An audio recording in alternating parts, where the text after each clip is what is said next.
Syria में जारी बारूदी तबाही के बीच एक खबर ने कई सवाल खड़े कर दिए हैं। खबर यह है कि पूर्वी सीरिया में असद की सल्तनत खत्म हो गई है।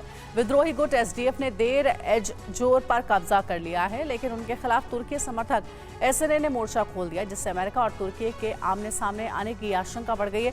लेकिन दूसरी तरफ रूस और ईरान की भूमिका अब संदेह के घेरे में है। आखिर ऐसा क्यों, इस पर देखिए एक स्पेशल रिपोर्ट। बशर सेना पर आघात, ईरान रूस ने खींचा हाथ।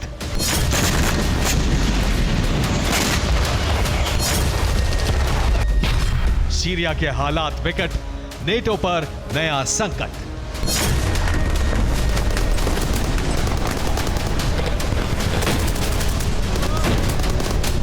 दक्षिणी सीरिया में असद आर्मी की मजबूत स्थिति को कमजोर करने के लिए जो ऑपरेशन इस समय जारी है, वो महाविनाशक युद्ध के मोर्चे पर ऐसा रणनीतिक कदम है जिसमें यह फैसला हो जाएगा कि आने वाले दिनों में जब रूस और अमेरिका सीधे टकराएंगे तो कौन किस पक्ष को चुनेगा।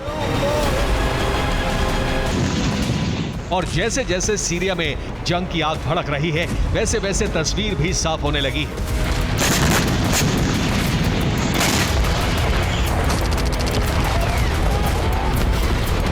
भविष्य की स्थिति को साफ करने के लिए हालांकि अभी थोड़ा समय और बाकी है, लेकिन सीरिया में विद्रोहियों को मिल रही मदद बता रही है कि जल्द ही असद सेना के नियंत्रण वाले क्षेत्रों पर विद्रोहियों का कब्जा हो सकता है।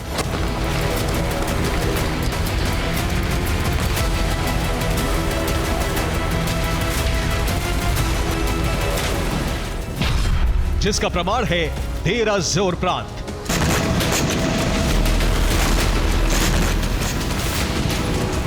ये सीरिया का वो पूर्वी क्षेत्र है जहां से असद सेना और मददगारों की सप्लाई लाइन भी बनी हुई थी, लेकिन इसी क्षेत्र पर अब विद्रोहियों का कब्जा है।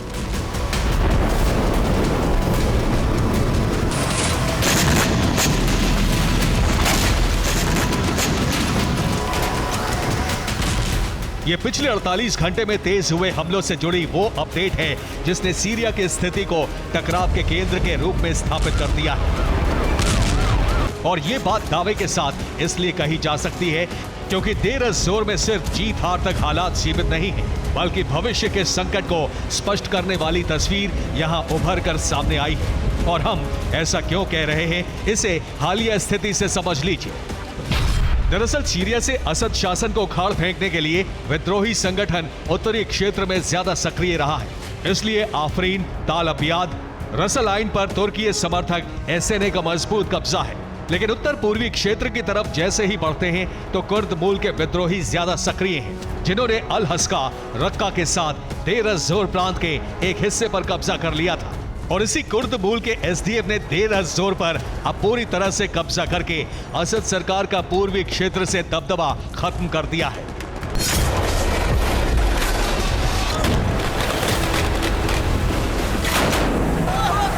और इसकी पुष्टि करता है ये वीडियो, जिसमें साफ तौर पर नजर आ रहा है कि ईरानी मिलिशिया और असद सेना ने कैसे विद्रोहियों को अपना क्षेत्र खुद सौंपा।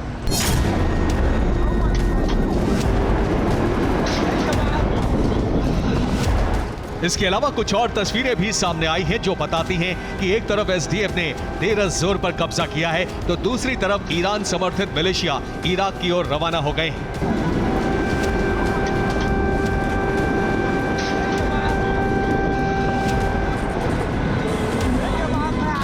जो बताते हैं कि देर अज़-ज़ोर को लेकर जो दावे किए जा रहे हैं वो सच है, लेकिन यही सच्चाई भविष्य के संकट की पुष्टि भी कर रही है। दरअसल सीरियन डेमोक्रेटिक फोर्स को अमेरिका से मदद मिल रही है, लेकिन कुर्द मूल के संगठन एसडीएफ का तुर्की हमेशा विरोध करता है। और तुर्की की सीमा के आसपास भी कुर्द मूल के लोग एर्दोआन को बर्दाश्त नहीं है। इसलिए जैसे ही देर अज़-ज़ोर पर एसडीएफ ने कब्जा किया, वैसे ही तुर्की ने देर अज़-ज़ोर के लिए नया ऑपरेशन लॉन्च कर दिया। इस ऑपरेशन के तहत विद्रोही संगठन सीरियन नेशनल आर्मी को तुर्की ने हथियार सप्लाई कर दिए हैं और तुर्की से मदद प्राप्त एसएनए ने एसडीएफ के खिलाफ ऑपरेशन शुरू कर दिया है। यानी देर अज़-ज़ोर पर कब्जे की जंग अब एसएनए बनाम एसडीएफ हो गई है।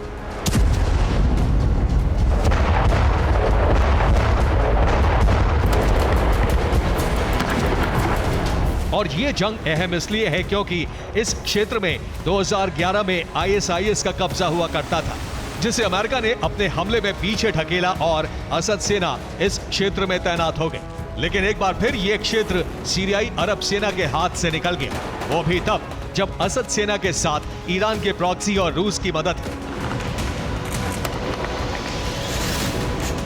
तो क्या ये मदद नाकाफी है या मामला कुछ और है? इस प्रश्न का उत्तर और भी ज्यादा हैरान कर सकता है। खबर के अनुसार देर अज़-ज़ोर में हार का कारण बशर अल असद का अकेले पड़ना है। दावा है कि रूस और ईरान ने बशर की सेना को मदद से हाथ पीछे खींच लिए हैं। इसके बाद कुर्द मूल के विद्रोही असद सेना पर हावी हो गए, जिसके कारण देर अज़-ज़ोर हाथ से निकल गया। इस संबंध में पश्चिमी मीडिया ने कुछ तथ्य भी दिए हैं, जिनमें रूस को लेकर कुछ ऐसे दावे हो रहे हैं जो सीरिया में अमेरिका की मौजूदगी के बावजूद पीछे हटने के संकेत देते हैं। ये तस्वीर भी उसी दावे के तहत जारी की गई है, जिसमें बताया गया है कि टार्टस स्थित रूस के नेवल बेस में अब कुछ ही युद्धपोत बाकी है और खाली हुए बेस का कारण भी विद्रोहियों की बढ़ती ताकत बताया जा रहा है। इस संबंध में बाकायदा पश्चिमी मीडिया के कुछ दावे भी हैं, जिनमें कहा गया है कि रूस ने सीरिया को सूचित कर दिया है कि उनका हस्तक्षेप अब सीमित रहेगा, क्योंकि मॉस्को अपनी मौजूदा प्राथमिकताओं पर फोकस करेगा। और इस बयान की पुष्टि के लिए जारी वीडियो ये है, जिसमें मस्याफ में तैनात रूस का एयर डिफेंस सिस्टम हटाकर तटीय शहर लताकिया भेजा गया है। ऐसी ही एक तस्वीर यह भी है, जिसे जारी करके बताया गया है कि रूस S-300 या 400 और टोर M1 जैसे डिफेंस को बनियास शहर के पास देखा गया है। तो क्या वाकई सीरिया को उसके हाल पर छोड़ दिया गया है? और अगर छोड़ा गया है तो किसके भरोसे? रूस ईरान की भूमिका क्या रह जाएगी?